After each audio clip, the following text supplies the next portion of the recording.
Hey, I hope this finds you well.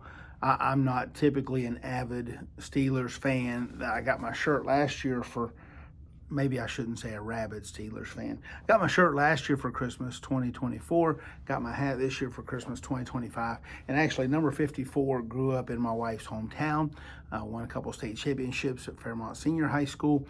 Then was an All-American at West Virginia as a center, drafted by the Steelers and playing. So I wear this more as a tribute to Zach Frazier. His name's on the back than necessarily being crazy about the Steelers. But hey, they got at least one more game tonight, so kind of pulling for them.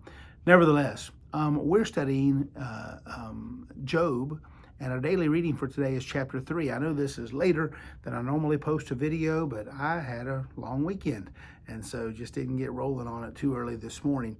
But in Job 3, Job has gone through significant loss of everything that he has, all of his wealth, all of his children, and his friends have come. They've gathered around. I may do a video one day just about the importance of presence, because they were there with him. But after a week of silence, as Job's friends sat by him, he finally talks.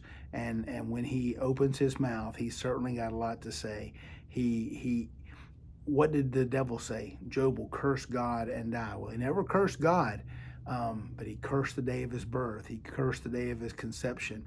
He said, if I had to be born, I wish I had died just moments after birth or days after birth. He said, I've got a lot to say. And he just didn't understand what he was going through. And I think we can all certainly sympathize with the emotional plight that he was in. But his emotions come out, and boy, they're raw. One thing I'll simply point out from Job's situation, in all of his despair, it doesn't seem that he ever considered taking his own life. He said, I wish I wasn't alive. I wish I'd never been alive. I wish I could have skipped life and to have skipped the things that I've had to deal with.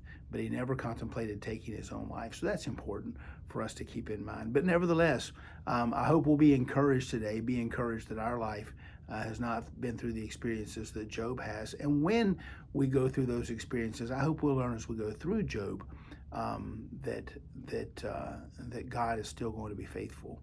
And we're going to see his friend Eliphaz tomorrow talking about some things. And what we find in Job's comments in chapter 3 and Eliphaz's comments beginning in chapter 4, they spoke from their heart, but they weren't always accurate.